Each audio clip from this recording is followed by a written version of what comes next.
Hello friends, welcome to Deepak classes. I hope आपने इससे पहले की वीडियो देखी होंगी।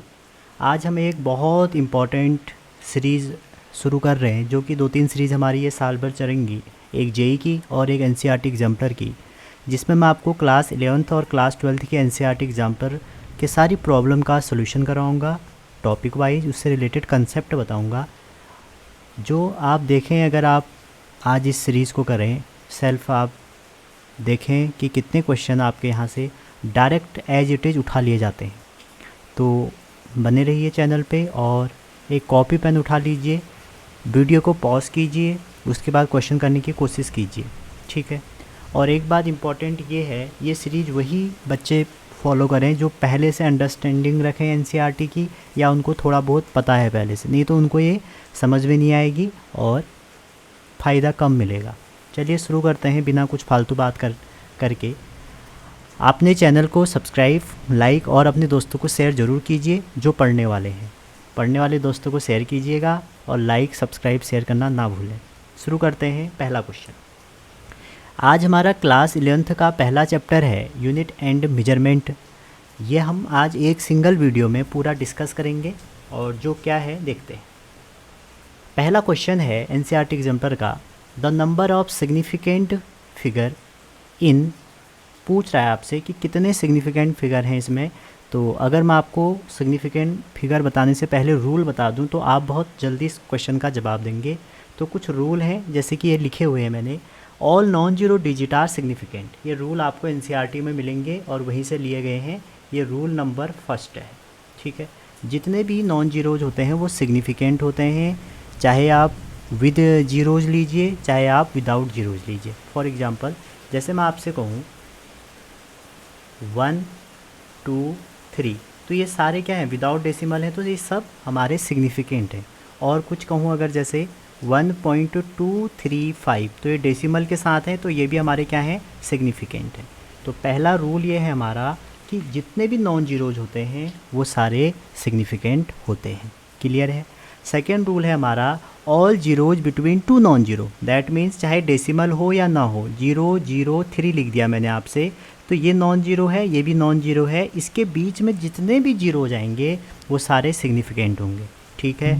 जैसे मैं आपसे कहूँगा 4.008, तो ये भी चाहे डेसिमल हो ना हो, तो ये रूल नंबर 2 है हमारा कि 4.008 में सिग्निफिकेंट डिजिट हमारे 4 हैं, इसमें हमारे 4 हैं, इसमें भी 4 हैं, इसमें 3 हैं, ठीक है।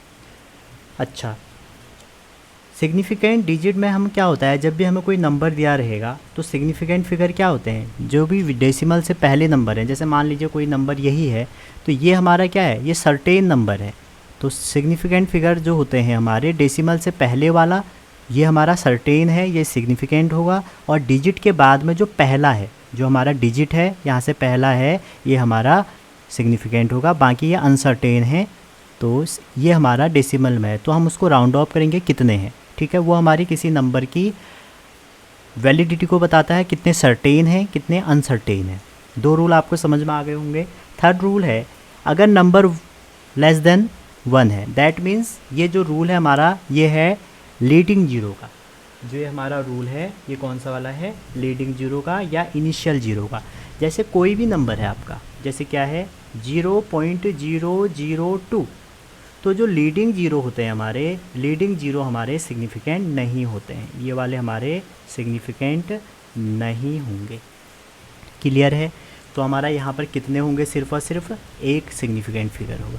तो जैसे यहाँ पे लिखा है 0.00238, तो यहाँ पे 4 होंगे, जो लीडिंग होते हैं वो हमारे सिग्निफिकेंट नहीं होते हैं।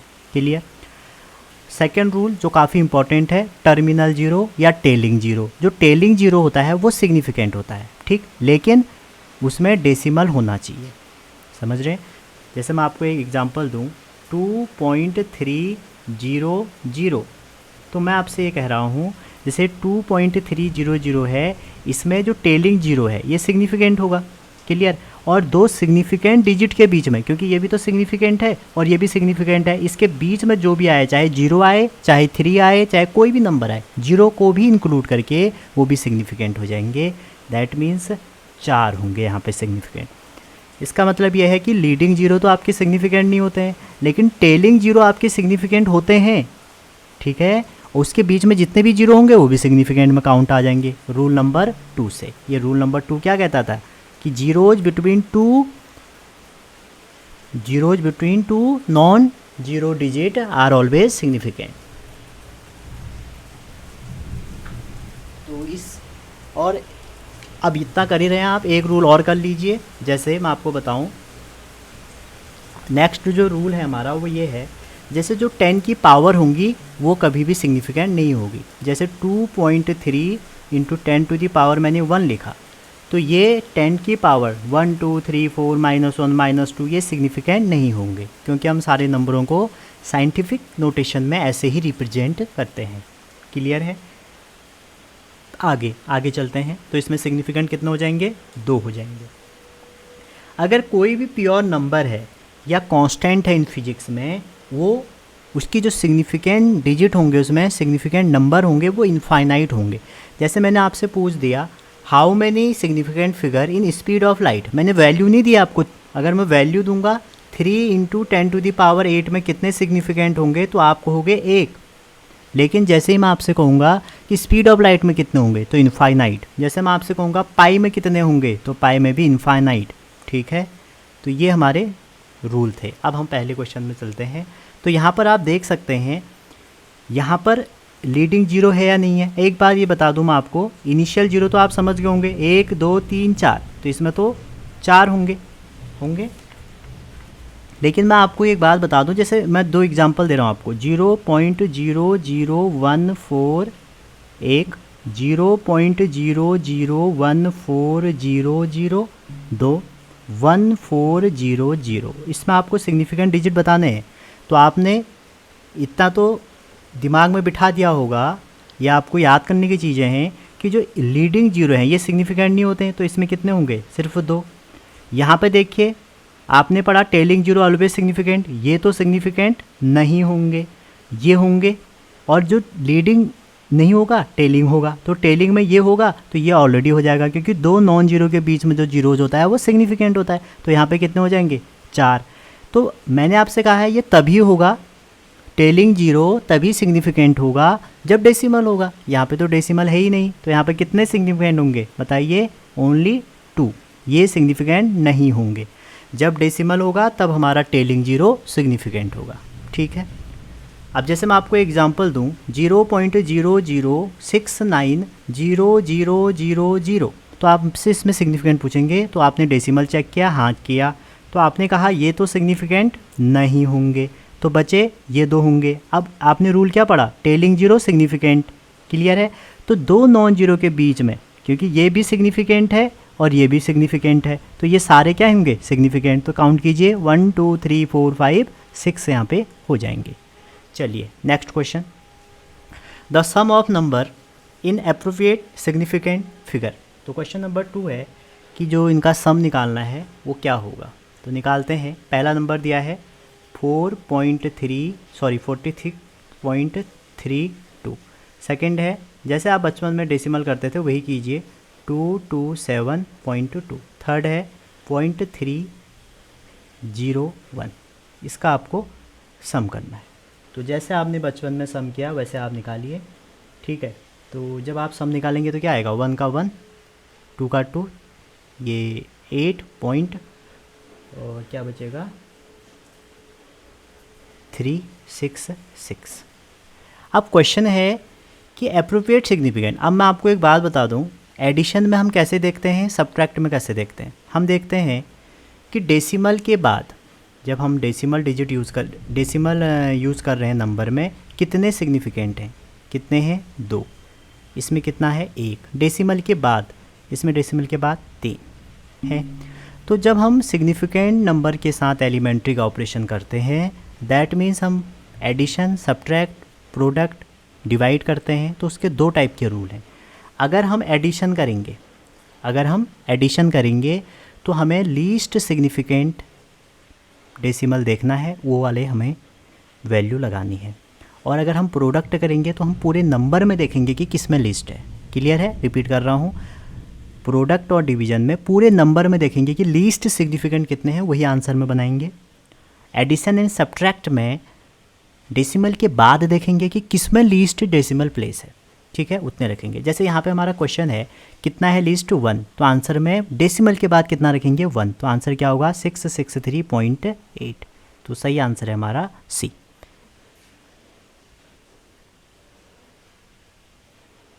ठीक है भैया, कोई दिक्कत कोई परेशानी बताइए, क्लियर है। अब इसमें कह रहा है सम ऑफ इतना अप्रोप्रिएट सिग्निफिकेंट फिगर, हाँ 6.3। अब अगर आप राउंड ऑफ कर देंगे इसको, अगर आप इसको राउंड ऑफ कर देंगे तो राउंड ऑफ का रूल पढ़ा होगा आपने, अगर 5 से बड़ा होगा, ये तो डिजिट में था ना, अप्रोप्रिएट मतलब इससे भी बढ़िया आंसर कोई हो सकता है, ये तो हो सकता है, लेकिन ये क्या कह रहा, अप्रोप्रिएट सिग्निफिकेंट फिगर। अगर आप राउंड ऑफ करेंगे तो अगर जिस अप टू 3 प्लेस करेंगे आप, तो राउंड ऑफ करने पे आपकी जो डिजिट होगी 5 से अगर बड़ी है तो हम एक बढ़ा देते हैं, तो आंसर क्या हो जाएगा 664, अदरवाइज आंसर हम सी पे जाते। क्लियर है, तो अभी बी करेक्ट है हमारा। अगला मैंने आपको बता ही दिया है कि मास और वॉल्यूम दिया है, पूछ रहा है डेंसिटी में कौन सा होगा, तो डेंसिटी इक्वल टू क्या होता है, डेंसिटी इक्वल टू होता है मास ओवर वॉल्यूम, और मास कितना दिया है 4.237 ओवर 2.5। तो देखिए अब जब आप डिवाइड और मल्टीप्लिकेशन कर रहे हैं तो नंबर को चेक कीजिए कि किस नंबर में सबसे कम सिग्निफिकेंट डिजिट है। इसमें टू एज अ होल देखिए, इसमें कितने हैं 2, इसमें कितने हैं 1 2 3 4, तो आंसर किस में आएगा सिर्फ और सिर्फ 2 डिजिट में। क्लियर है, तो आप बिना कैलकुलेट करे भी कर सकते हैं इसको। देखो इसमें कितने सिग्निफिकेंट हैं 1 2 3 4 5, नहीं चलेगा, 1 नहीं चलेगा, करेक्ट ऑप्शन ये 1.7। आप इसका डिवाइड कीजिए, फिर आपको यही करना पड़ेगा। क्लियर है ना, अगर 2 ही हमारे सेम होते तो हम फिर सॉल्व करते। आप इसको डिवाइड कीजिए, बच्चे नहीं हुआ। तो ये हमारे रूल है मल्टीप्लिकेशन और डिवीजन का कि हमें नंबर में देखना है कि लीस्ट सिग्निफिकेंट फिगर क्या है, क्वेश्चन को सॉल्व करना है जैसे किया जाता है, फिर हम उतने ही उसमें सिग्निफिकेंट फिगर रखेंगे। इन केस ऑफ एडिशन और सब्ट्रैक्ट हम क्या करेंगे, जो फाइनल रिजल्ट है हम देखेंगे कि जो नंबरों का हमने एडिशन और सब्ट्रैक्ट किया है उसमें लीस्ट सिग्निफिकेंट डेसिमल के बाद किस में है, वही हम आंसर में कर देंगे। Next question number 4, the number इतना इतना on rounding off to 3 decimal 3 significant figure will be. तो राउंड ऑफ के आपको रूल पता होने चाहिए। तो राउंड ऑफ देखिए क्या होता है, जैसे हम राउंड ऑफ कर रहे हैं तो राउंड ऑफ में 3 केस पड़े होंगे आपने कि नंबर 5 के बराबर हो गया, जहाँ पर भी आप डिजिट को ड्रॉप कर रहे हैं 5 के बराबर हो गया, 5 से छोटा हो गया, 5 से बड़ा हो गया। हम 3 रूल पढ़ते हैं। अगर 5 से बड़ा हो जाता है तो हम सिंपली क्या करते हैं, हम +1 कर देते हैं जो भी ड्रॉप कर रहे हैं डिजिट। अगर छोटा हो जाएगा तो हम क्या करते हैं, लेफ्ट अनचेंज, कोई भी चेंज नहीं करते हैं। क्लियर, लेकिन अगर 5 हो जाएगा तो बड़ी समस्या हो जाती है। पहले आप इसको देखिए, जैसे हमें अप टू 2 प्लेस हमें करना है, जैसे 3.46 को करना है अप टू 2 प्लेस, तो पहला प्लेस दूसरा प्लेस। अब हम देखेंगे कि अगला वाला क्या है, क्या 5 है, क्या 5 से बड़ा है, क्या 5 से छोटा है। तो आप देख सकते हैं कि ये जो डिजिट है ये क्या है, ये हमारी 6 है, तो 6 मतलब 5 से बड़ी है। तो जैसे ये 5 से बड़ी हो गई तो हम क्या करेंगे, एक बढ़ा देंगे अप टू 2 प्लेस में, तो ये कितना हो जाएगा 3.5। क्लियर है ना, ये हमें अप टू 2 प्लेस तक करनी थी, 2 प्लेस तक हमें राउंड ऑफ करनी है। तो हमने 1 2 देखे, आगे की डिजिट देखी क्या 5 है, नहीं 5 से बड़ी है तो हमें एक बढ़ा देना है। अगर यही नंबर ऐसा होता 3.46 की जगह हो जाता 3, तो 5 से क्या है हमें 2 अप टू 2 प्लेस ये भी करनी है, तो ये 2 था, तो 5 से तो छोटी आ गई, तो ये कितना हो जाएगा 3.4। क्लियर है ना, 5 से बड़ी है तो आप एक बढ़ा दो, 5 से छोटी है आप एक घटा दो। अप टू 2 प्लेस मीन्स आप काउंट कीजिए 2 प्लेस के बाद का डिजिट देखिए। अगर 5 ही हो गया, अगर हमारा जिस डिजिट को आपने ड्रॉप करना है वो 5 हो गया, तब क्या करेंगे वो इम्पॉर्टेंट है। यहाँ पर आप एक पेन कॉपी निकाल लीजिए और नोट करना शुरू कर दीजिए। तो इस केस में क्या करेंगे, अगर हमारा डिजिट ठीक है अदर देन 0 है, other than 0। Other than 0 means जो भी डिजिट है 5 के बाद फॉलोड कर रहा है इसको, ये फॉलो अदर देन 0, मतलब कि जो नंबर है ना हमारा वो 0 के अलावा कुछ भी है, 1 2 3 4 5, तो आपको कुछ नहीं करना है, प्लस 1 ऐड कर देना है। कैसे देखिए, जैसे हमारा नंबर है 2.251, तो मैंने इसको अप टू 3 प्लेस तक करना है, तो मैंने 1 2 3 हो गया। अब मैंने देखा कि क्या 5 के बाद कोई नंबर है, आपने हाँ 1 है, तो 5 के साथ जैसे ही 1 होगा, ठीक, तो आप क्या करेंगे, 2 प्लेस तक कर रहे हैं तो 2 पॉइंट क्या आ जाएगा 3, एक ऐड कर दीजिए। अप टू 2 प्लेस ही करना है इसको भी, 3 वाला भी मैंने एग्जांपल नहीं लिया है। तो जब 3 करेंगे तो फिर आप तीन डिजिट दिए रहेंगे, जैसे यहाँ पे 1 दिया रहेगा तो 1 2 3 देखेंगे, फिर 5। तो 5 के बाद अगर अदर देन 0 आता है कोई भी, तो आपको ऐड कर देना है 1। क्लियर है? कभी भी अगर 5 के बाद अदर देन 0 आना है आपको 1 कर देना है, कुछ भी आ जाए। लेकिन अगर 5 के बाद 0 आ गया या कुछ नहीं है, ठीक है, या तो 0 है या कुछ भी नहीं है 5 के बाद, तो आपको एक प्रीसीडिंग डिजिट देखनी है कि वो इवन है या ऑड है। अगर इवन है तो आपको कुछ नहीं करना है, अगर ऑड है तो +1 कर देना है। फॉर एग्जांपल, जैसे आपके पास एक नंबर है 2.25, 5 के बाद कुछ नहीं है, बड़ी टेंशन आ गई। 5 से पहले देखिए क्या इवन है, हाँ है, तो ऐसे ही रहेगा। अगर यही डिजिट को मैं करता 2.250, ठीक है, तो 0 था, तो अरे 5 के बाद 0 आ गया, तो तब भी कुछ नहीं करना है, ये 0 का केस भी यही रहेगा। तो 2.2, अगर 5 के बाद ऑड आ जाएगा, जैसे 2.35 आ जाएगा, तो इससे पहले क्या है, प्रीसीडिंग चेक किया, ऑड आया, तो हमने क्या कर देना है, एक बढ़ा देना है। क्लियर है? तो इसको समरी करते हैं एक बार। अगर डिजिट जहाँ पर ड्रॉप कर रहे हैं आप अप टू 2 प्लेस, तीसरा डिजिट आपका 5 से बड़ा है तो +1 कर दीजिए सेकंड प्लेस पे, 5 से छोटा है तो उसको सेकंड प्लेस तक लिखिए। 5 के बराबर है तो आपको चेक करना पड़ेगा कि क्या 5 के बाद नंबर ख़त्म हो रहा है या उसके बाद डिजिट है। अगर डिजिट अदर देन 0 है, कुछ भी है, तो आपको 1 ऐड कर देना है। अगर 0 है तो आपको क्या करना है, 5 से पहले की डिजिट देखनी है, अगर वो इवन है तो आपको कोई चेंज नहीं करना है, अगर ऑड है तो 1 चेंज करना है। तो यहाँ पर आप देखिए अप टू 3 प्लेस करना है, तो 1 2 3, देखिए वही केस आ गया। अब यहाँ पर 5 है, ठीक है, 1 2 3, 3 है ना, 3 के बाद क्या है, 5 आ गया। तो जो 5 डिजिट है हमारे यहाँ पे, उससे पहले क्या है, इवन है, तो इवन है तो हमें कोई चेंज नहीं करना है, तो 2.74 ही रहेगा। तो ये भी सही हो सकता है, ये भी सही हो सकता है। अब यहाँ देखिए 5 से पहले ऑड है तो 1 बढ़ाना पड़ेगा, ठीक है, तो 5 से पहले जब हम 1 ऑड करेंगे तो दोनों का आंसर 2.74 हो जाएगा। आई होप आप समझ पा रहे हो। अगर 5 से पहले, 5 के बाद नंबर ख़त्म हो गया है, जैसे कि यहाँ पे हुआ है, 5 से पहले ऑड है तो आप 1 बढ़ा दीजिए, 5 के पहले इवन है तो आपको नहीं बढ़ाना है, ठीक है। अगर 5 के बाद 0 है तो आपको वही करना है जो इवन से कर रहे हो, बस आपको ये रूल, ये वाला जो रूल है ये मोस्ट इम्पॉर्टेंट है, इसी से क्वेश्चन बनते हैं। नेक्स्ट अगला क्वेश्चन है 2.5, the length and breadth of a rectangular sheet are. देखिए लेंथ दे रखी है आपको, इस क्वेश्चन में आपको लेंथ दे रखी है 16.2 सेंटीमीटर एंड ब्रेथ दे रखी है 10.1 सेंटीमीटर। क्वेश्चन कह रहा है एरिया ऑफ सीट। देखो रेक्टेंगुलर है तो रेक्टेंगुलर का एरिया आपको पता ही है, लेंथ इंटू ब्रेथ। क्लियर है? तो 16.2 इंटू 10.1। तो मैंने आपको बताया था कि एडिशन और सब्ट्रैक्ट में तो आप डेसिमल के बाद देखेंगे कि कहाँ पर लीस्ट नंबर है, लेकिन यहाँ पे क्या हो रहा है, यहाँ पे हो रहा है प्रोडक्ट और डिवीजन में हम देखते हैं कि किस नंबर में लीस्ट है। तो भाई यहाँ पे क्या है, इसमें तो 3 यहाँ है, 3 यहाँ है, ठीक है, 3 यहाँ पे हैं, 3 यहाँ पे हैं, तो इसका आंसर जो आएगा 3 में आएगा। लेकिन अगर आप ध्यान से देखें आंसर पे तो क्या है, 16 + -3, 16 163.62 प्लस माइनस, तो ये प्लस माइनस जो आ रहा है ये कैसे आ रहा है ये देखिए, ठीक है। तो अब हमारा जो क्वेश्चन है उसमें दिया है कि 162 सेंटीमीटर है और इतना है। अब इसमें हमें एरर नहीं दिया है कि कितना एरर होगा, ठीक है। तो अगर आप नॉर्मली लेंथ इंटू ब्रेथ निकालेंगे तो इसका इंटू आपका कैलकुलेट कीजिए आप कितना आता है। तो जनरली आ रहा है 163 पॉइंट, ये मैंने कैलकुलेट कर लिया है कैलकुलेटर से, ये आ रहा है हमारा इसका, ये तो प्योर वैल्यू है, लेकिन एरर कैसे निकालेंगे, ठीक है।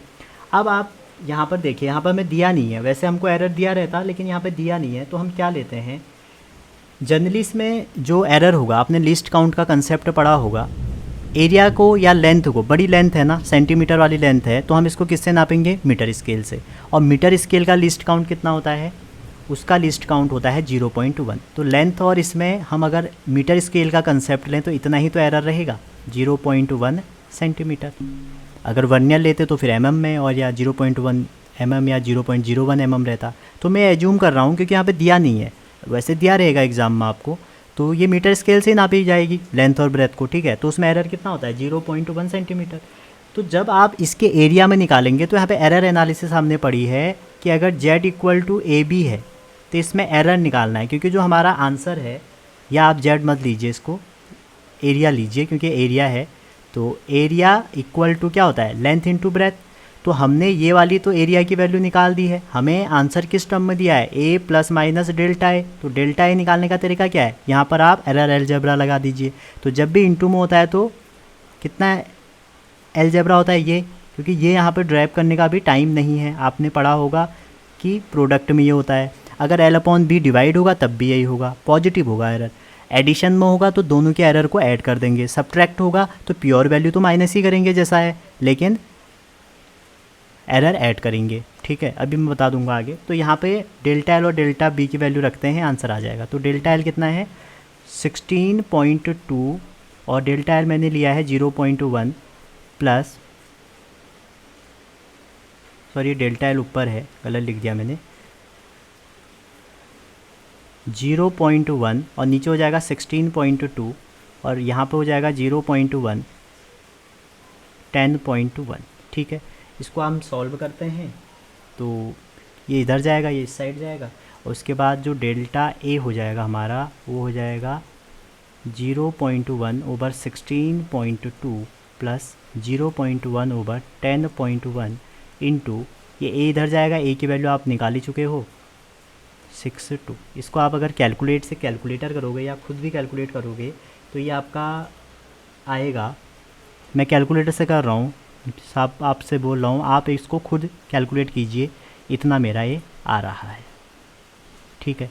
तो अब हमारा जो यहाँ पे था, हम देखेंगे सिग्निफिकेंट में देखना है, तो यहाँ पे 3 डिजिट लेने हैं और यहाँ पे 10.1 है, तो 3 डिजिट जब हम इसके एरर के लेंगे तो कितना होगा 163। मैं आपसे पहले ही कह रहा हूँ 163 है, अब राउंड ऑफ भी करिए इसको साथ में, क्योंकि यहाँ पर ऐसे क्वेश्चन है जिसको राउंड ऑफ भी करा है। तो ये 3 के बाद कैसा है 6 है, तो उसमें हम एक ऐड कर देंगे तो 164, तो एक ही ऑप्शन है 164।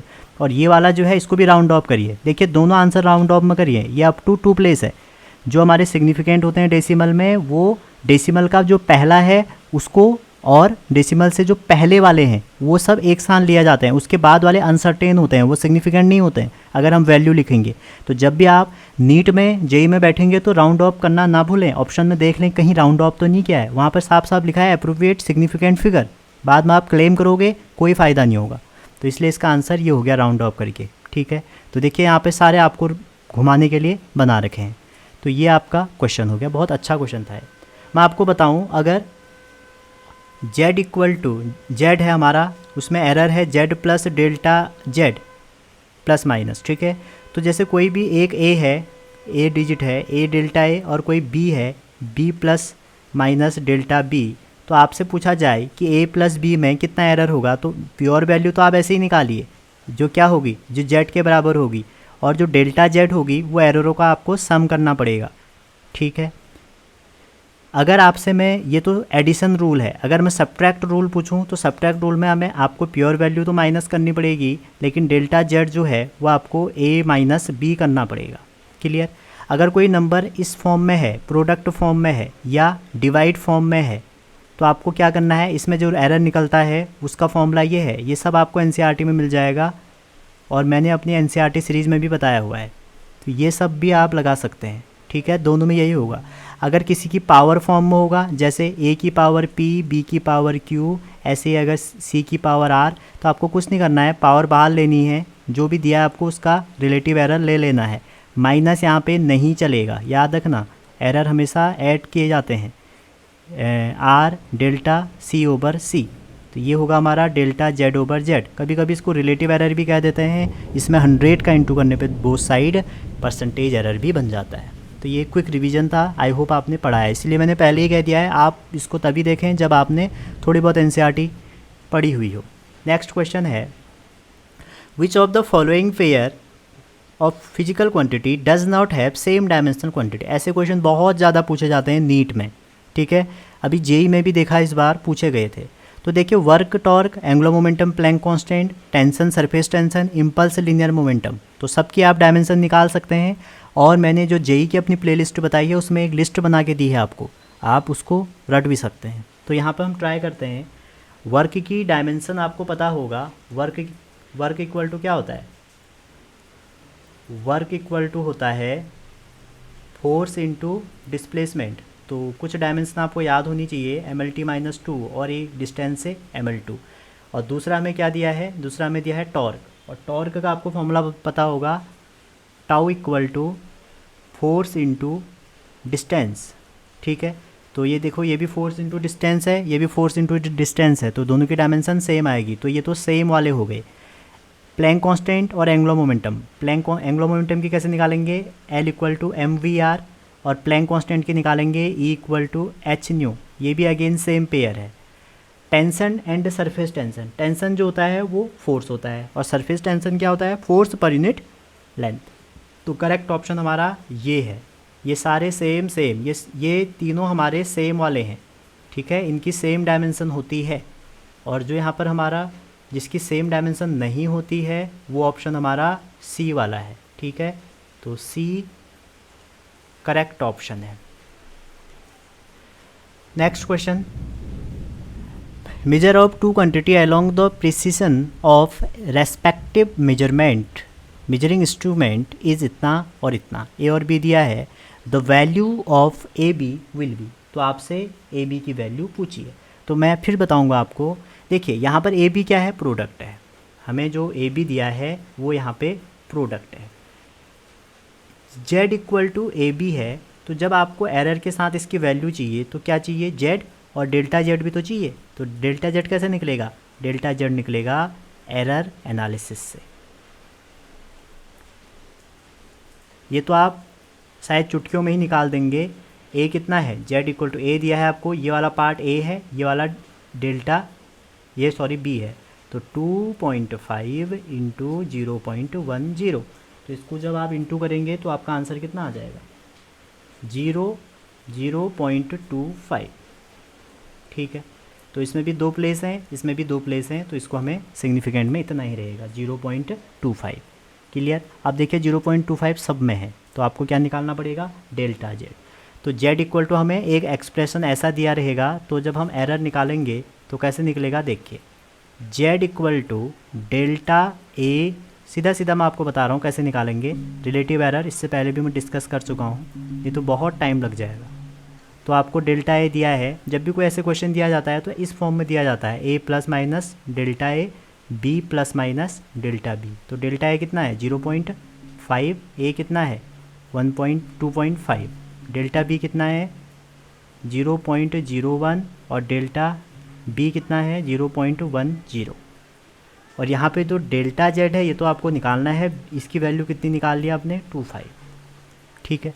तो जब आप इसको सॉल्व करेंगे तो आपका जो डेल्टा z आ जाएगा वो आ जाएगा, ऊपर सॉल्व करेंगे 0.075, और नीचे इसका एलसीएम लेके आएगा 0.25, ठीक है। तो यहाँ पर जब आप इसको सॉल्व करेंगे तो ये आएगा 0.075। ये मैं कैलकुलेटर से कर रहा हूँ अगेन, ठीक है, आप खुद करिए, टाइम बचेगा आपको, ये एग्ज़ाम में खुद करना है। तो 0.075 है। अब आप यहाँ पे देखिए इसको राउंड ऑफ कर सकते हैं, ये तो आपके सिग्निफिकेंट नहीं होते हैं, 0.0 सिग्निफिकेंट थोड़ी होते हैं, ये तो ऐसे ही लिखोगे आप। उसके बाद अगर आप राउंड ऑफ करेंगे इस डिजिट को, 1 डिजिट को, उसके बाद क्या है, 5 है, ठीक है। तो 5 के पहले क्या है, ऑड है, तो ऑड होगा तो इसको हम ये लिख लेंगे। तो यहाँ पर देखें तो आपका करेक्ट ऑप्शन ए है। देखिए और ऑप्शन कोई इसके करीब भी नहीं है। अगला क्वेश्चन है, you measure two quantity, A दिया है, बी दिया है, we should report correct value for H. तो सिंपल से क्वेश्चन है, आपको ए दिया रह रहा है हर बार, ए ठीक है। आपको ए दिया रहा है, हर बार ए की वैल्यू दी रह रही है। ए क्या है, A equal to A plus minus delta A, और वैसे ही आपको बी दिया है B plus minus delta B. ठीक है, तो अगर आप इसको कंपेयर करें तो आप 1.0 प्लस माइनस 0.2 और डेल्टा बी की वैल्यू है 2.0 प्लस माइनस 0.2। तो यहाँ से आप देख सकते हैं ए है ये बी, ये ए है आपका, ये डेल्टा ए है, वैसे ही ये बी है, ये डेल्टा बी है। तो अगर आपको करेक्ट वैल्यू निकालनी है, किस में निकालनी है, शुड बी करेक्ट वैल्यू। ठीक है, अब जब अच्छा ये should be correct value root A B में निकालनी है, गलती से नहीं लिखा है मैंने, रूट ए बी से। तो आप सबसे पहले जेड की वैल्यू निकाल लीजिए रूट ए बी में। तो ये हो जाएगा रूट 1.0 इंटू 2.0। तो जब आप सॉल्व करेंगे तो ये रूट 2 आएगा, और रूट 2 की वैल्यू सबको याद रहती है, रटवा दी जाती है सब ने, ये हो गया। ठीक, अब मैंने आपसे कहा जब इसमें एरर निकालेंगे तो डेल्टा जेड ओवर जेड, और ए बी की पावर कितनी है, रूट मतलब हाफ पावर, हाफ कहाँ आ जाएगा नीचे, और दोनों किस में आ गए, प्रोडक्ट में। तो delta A over A plus delta B over B. Again यहाँ पे सारी वैल्यू पुट कर दीजिए। तो डेल्टा हाफ तो हाफ ही रहा, तो डेल्टा ए कितना हो गया, डेल्टा हो गया 0.2 ओवर ए हो गया 1 प्लस 0.2 ओवर 2। ठीक है, तो जब इसको आप सॉल्व करेंगे तो ये कितना आ जाएगा 4 2 0.6 और नीचे 2 इंटू 0.4। तो ये आ जाएगा आपका, ऊपर आ जाएगा 0.6, नीचे आ जाएगा 2 इंटू 2.0। ठीक है, 2.0, और यहाँ पर डेल्टा जेड था और जेड की वैल्यू आ गई हमारी 1.414। ये जेड को मैंने यहाँ भेज दिया। तो इसको हम सॉल्व करेंगे तो हमारा आएगा, अगेन मैं कैलकुलेटर यूज़ कर रहा हूँ, आप खुद इसको ट्राई कीजिए। ठीक, तो यहाँ पे जो आंसर है, इसमें तो आंसर है 1.414। ठीक है, तो ये हो जाएगा 2 डिजिट तक 1.4, तो 1.4 पहले में है, 1.4 दूसरे में नहीं है, तो ये तो हो नहीं सकता, ये है ये है। अब एरर देखते हैं, एरर भी कितने डिजिट तक लोगे, ये बहुत इंपॉर्टेंट है। एरर 1 डिजिट तक, क्यों, क्योंकि इसमें एक ही सिग्निफिकेंट, एक सिग्निफिकेंट थे 0.2। ठीक है, 0.2 हमारा सही ऑप्शन हो गया। नेक्स्ट क्वेश्चन है which of the following measure is more precise. तो आपको सबसे पहले पता होना चाहिए एक्यूरेट और प्रिसाइज में क्या डिफरेंस होता है। एक्यूरेट मतलब ये होता है कि आप किसी भी वैल्यू के कितने क्लोज आए, और प्रिसाइज मतलब कि ये होता है कि कितने रिजोल्यूशन तक आप उसके करीब हैं। समझ रहे हैं, एक्यूरेट का ये हो गया, जैसे मैंने 5 मीटर दिया आपको, आपने 5.1 निकाल दी, 4.9 निकाल दी, तो आपकी एक्यूरेट वैल्यू जो ली जाएगी तो वो 5 के सबसे करीब ली जाएगी। एक 5.1 है, एक 5.123 है, 5.1 लोगे ना, तो वैसे ही मोस्ट प्रिसाइज निकालना है। तो हमारी जो मोस्ट प्रिसाइज लेंथ निकालेंगे, जब भी इस ऐसे रिलेटेड क्वेश्चन आते हैं काफ़ी कंफ्यूजिंग होते हैं, तो आप ये देखिए कि जितना भी जो डिवाइस होगा जिसका लिस्ट काउंट जितना कम होगा वो उतना बढ़िया प्रिसाइज होगा। ठीक है, तो यहाँ पे क्या है, जब भी ऐसे क्वेश्चन करोगे आप यूनिट देखिए, मैग्नीट्यूड तो आपको सेम ही दिखेंगे, देखो सारे मैग्नीट्यूड सेम है। तो सबसे कम किसका है, आपका सबसे कम है पहला ऑप्शन, क्योंकि mm में है, तो ये हमारा मोस्ट प्रिसाइज होगा। ठीक है, मोस्ट प्रिसाइज का मतलब है कितने हम रिजोल्यूशन तक किसी चीज़ को कर पा रहे हैं। अगला कह रहा है कि the mean length of object is 5, which of the following measurement is most accurate. अब एक्यूरेट कौन सा होगा, देखिए सब में, पहली बात तो देखो सब में क्लोजनेस है, आप सब में डिफरेंस निकाल लीजिए। मीन लेंथ क्या है 5, ए बी सी डी में आप एरर निकालिए, तो फर्स्ट केस में एरर कितना हो जाएगा 5 सेंटीमीटर है, तो 5 में से आप 4.9 माइनस करेंगे तो आपका कितना आएगा 0.1 centimetre. Second case 5 minus 4 minus है 4.805 करेंगे तो आप कितना आएगा 0.195 सेंटीमीटर। नेक्स्ट वन 5 में से आप, ये तो बड़ा माइनस ही कर लीजिए, ऐसे 5.25 में से आप 5 माइनस कर लीजिए तो आपका आ रहा है 0.25, और लास्ट वन आप 5.4 में से 5 माइनस कर लीजिए तो आ रहा है 0.4। तो इन सब डेटा में आप देखिए मोस्ट प्रिसाइज कौन सा होगा जिसका एरर कम होगा, ना मोस्ट एक्यूरेट जिसका एरर कम होगा, तो इसमें सबसे कम एरर है तो ये सबसे ज़्यादा एक्यूरेट है। नेक्स्ट क्वेश्चन करते हैं, क्वेश्चन नंबर 14।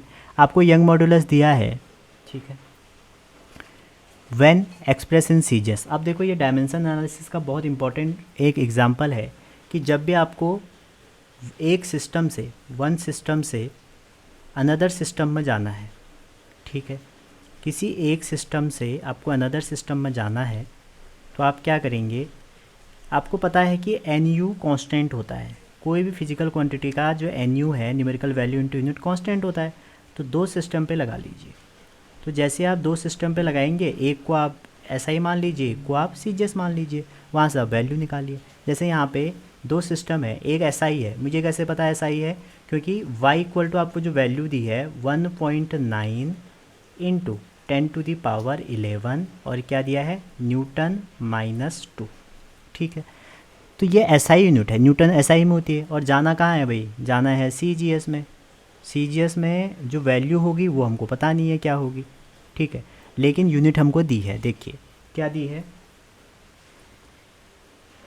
हमें सीजीएस में दी है फोर्स की यूनिट डाइन और इसकी यूनिट मीटर। तो ये हो गया डाइन और ये हो गया सेंटीमीटर 2, ये हमें दे रखी है। तो कुल मिला के ये तो हमारा N1 है, ये हमारा U1 है, ये हमारा N2 जो हमें निकालना है, ये हमारा U2 है, ठीक। तो इसमें आप जब रखेंगे तो आपको ये पता होना चाहिए कि डाइन और न्यूटन में क्या रिलेशन है, ठीक है। तो एक न्यूटन में कितने डाइन होते हैं, 10⁵, तो आप इसको लगा दीजिए यहाँ पे।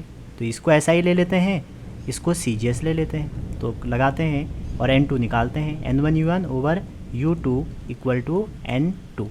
तो N1 की वैल्यू हम क्या रख दें, N1 की वैल्यू हम रख देते हैं जो हमें दे रखी है 1.9 10⁻11 इंटू न्यूटन मीटर -2, और नीचे हमें क्या रखना पड़ेगा, डाइन सेंटीमीटर 2। अब डाइन की वैल्यू कितनी होती है, यहाँ पर लिखे एक न्यूटन में 10⁵ डाइन है, तो N2 इक्वल टू हो जाएगा 1.9 10⁻11 इंटू न्यूटन हो जाएगा 10⁵ डाइन, डी लिख देता हूँ इसको, और एक मीटर में 10⁴ सेंटीमीटर 2, और डाइन और सेंटीमीटर -2, इससे यूनिट कट गई। तो 10 में 4, 10⁵ है, और 5 और यहाँ 4 है, कितने हो गए 9, यहाँ पर 5 था, मीटर 2। अच्छा एक मीटर स्क्वायर में आपके हैं 10⁻⁻ कितने हैं, 4 नहीं +4 हैं, अच्छा +4 सेंटीमीटर स्क्वायर है एक मीटर स्क्वायर में, ठीक है। तो यहाँ पर मीटर -2 है, तो जब माइनस करेंगे तो पावर क्या हो जाएगी, नेगेटिव हो जाएगी। तो ये कितना हो जाएगा, 11 5 16, 16 में से ये -4 हो जाएगा, तो -4 हो जाएगा तो कितना आ जाएगा 12। तो ये वाला, ये पावर है 10 की पावर, तो ये वाला ऑप्शन हमारा सही हो जाएगा। अगला क्वेश्चन है, if P A T are taken to fundamental quantity then energy है डायमेंशन फॉर्मूला। तो बच्चों आपने देखा होगा कि हम डायमेंशन MLT के फॉर्म में लिखते हैं, लेकिन मैं आपसे कह रहा हूँ आप डायमेंशन किसी भी क्वांटिटी के टर्म में लिख सकते हैं। अगर आपको लिखना है तो आपको सब दिया रहेगा। कह रहा है कि एनर्जी की डायमेंशन, तो एनर्जी को किसके फॉर्म में लिखा हमने, हम डायरेक्ट प्रोपोर्शनलिटी लिखते हैं, मोमेंटम, एरिया, टाइम। अब मैं इसकी कुछ पावर ले लेता हूँ ABC, क्योंकि मुझे ये नहीं पता है ना कि पावर के स्क्वायर के टर्म में लिखा है, पावर के क्यूब के टर्म में लिखा है, कैसे लिखा है ये नहीं पता, लेकिन PAT के फॉर्म में लिखा है, तो इसलिए मैं इसमें पावर लिख लेता हूँ। अगर आप चाहें तो पावर कुछ और भी लिख सकते हैं, SPQ, कुछ भी वेरिएबल ऐसे कुछ भी कांस्टेंट लिख सकते हैं, ठीक है। और हमें बेसिकली इन्हीं कांस्टेंट की वैल्यू निकालनी होती है। अब ये डायमेंशन लेस होता है, अगर तुम इसको हटाओगे प्रोपोर्शनैलिटी को तो एक कांस्टेंट आएगा, उसकी तो डायमेंशन नहीं होती है। तो मैं क्या कर दूंगा, एनर्जी की डायमेंशन लिखूंगा ML2 T-2, और यहाँ पे इक्वल टू आ जाएगा क्योंकि कांस्टेंट की डायमेंशन होती नहीं है। अब मोमेंटम क्या होता है, P = mv, और P = mv की डायमेंशन आपको आनी चाहिए, ठीक है। तो वो हो जाएगी ml, देखो मास की m हो गई और v की हो गई LT-1, ठीक है, ml और इसकी पावर a। एरिया का लेंथ इंटू ब्रेथ, तो लेंथ ही तो है एक तरह से दोनों, और टाइम का टाइम, सेकंड मत रख देना, यहाँ पे यूनिट थोड़ी निकालनी है। अब आप कंपेयर कीजिए, तो यहाँ पर m की पावर क्या है a, और इनमें तो है ही नहीं। l की पावर यहाँ पर a यहाँ पर है, प्लस 2b यहाँ नहीं है। t की पावर मतलब आपको MLT के पावर को एक साथ लिखना है। क्लियर हो गया। अब आप दोनों साइड को कंपेयर कर लीजिए। ए क्या आ गया, 1 आ गया, क्योंकि m की पावर यहाँ 1, यहाँ m की power 1। a plus 2b equal to 2, तो a 1 होगा तो b कितना होगा भैया, b होगा आपका हाफ, और b हाफ होगा, इसको देखते हैं। a minus A plus C equal to -2, a -1, तो ये उधर जाएगा प्लस हो जाएगा, तो c कितना आ जाएगा, -1। तो ये वैल्यू आप अगर ऊपर देखें तो आपका कौन सा आंसर है, p की पावर 1 होनी चाहिए, तो पहले में 1 है, दूसरे में नहीं है, तो ये तो नहीं हो सकता।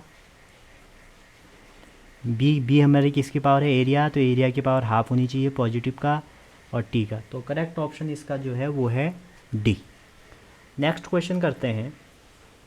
On the basis of dimension, decide whether the relations for displacement of a particle undergoing SHM is not correct। तो डायमेंशन एनालिसिस का जैसा हमने एक यूज क्या पढ़ा, हमने एक यूज पढ़ा कि आप किसी कोई एक सिस्टम से दूसरे सिस्टम में जा सकते हो, n1 u1 equal to n2 u2, वो कांस्टेंट होगा। दूसरा हमने क्या पढ़ा कि आप किसी भी फिजिकल क्वांटिटी को वेरिएबल में रिप्लेस कर सकते हो, एक्सप्रेस कर सकते हो। थर्ड ये है कि आप किसी भी इक्वेशन की करेक्टनेस चेक कर सकते हो। तो इससे पहला इक्वेशन है कि y इक्वल टू, यहाँ से जो आपके क्वेश्चन शुरू हो गए हैं वो मोर देन 1 वाले शुरू हो गए हैं, more than 1 option are correct, ये वाले शुरू हो गए हैं, ये बात आप ध्यान में रखना। तो यहाँ पे देखिए आपको क्या दिया है, y equal to A sine 2 पाई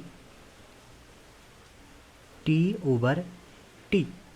तो जो साइन है आपका, साइन क्या होता है, डायमेंशन लेस। कोई भी लॉग हो, कोई भी एक्सपोनेंशियल हो, कोई भी ट्रिग्नोमेट्रिक हो, कोई भी मैथमेटिकल कांस्टेंट हो, वो सारे 1 2 3 नंबर डायमेंशन लेस होते हैं। तो यहाँ पे y क्या है, डिस्प्लेसमेंट है, तो डिस्प्लेसमेंट की डायमेंशन क्या होती है, लेंथ। a क्या है, a आपका लेंथ, 2 पाई नंबर है, ए भी कांस्टेंट, t ओवर टी, तो पहला वाला सही है, फर्स्ट ऑप्शन करेक्ट। सेकंड में देखिए y equal to A sine V T, V यहाँ पे फ्रिक्वेंसी है, ठीक है। तो y का अगेन ए कह रहा हूँ, लेंथ, y का क्या हो जाएगा, लेंथ, a का again length, sine dimensionless, तो v क्या होता है, v होता है, v की अगर आप डायमेंशन निकालेंगे तो v का क्या होगा, v है आपकी फ्रिक्वेंसी, तो 1/t, ठीक है। तो जब आप फ्रिक्वेंसी की निकालेंगे तो क्या आएगा, v आपके यहाँ पे फ्रिक्वेंसी ही होनी चाहिए फिर।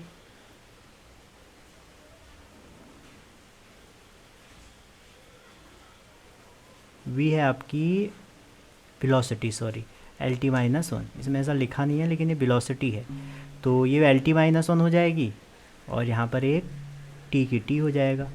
तो ये डायमेंशन देखेंगे तो क्या आएगा, l, और ये तो कट जाएंगे L², तो ये तो हमारा गलत है। थर्ड वाला देखें, थर्ड है हमारा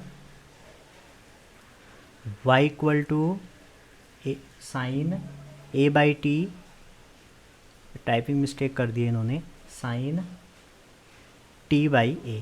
तो इसमें देखें अगर आप y, तो y की क्या हो जाएगी, y की हो जाएगी लेंथ, क्योंकि डिस्प्लेसमेंट है, a डिस्प्लेसमेंट है, तो ये l बाई टी, और साइन की तो कुछ होती नहीं है, तो इनटू ये t है, तो t की t और लेंथ की l, तो इससे ये कट गया, इससे ये कट गया, तो ये तो गलत है, l के बराबर होना था, तो ये भी गलत है।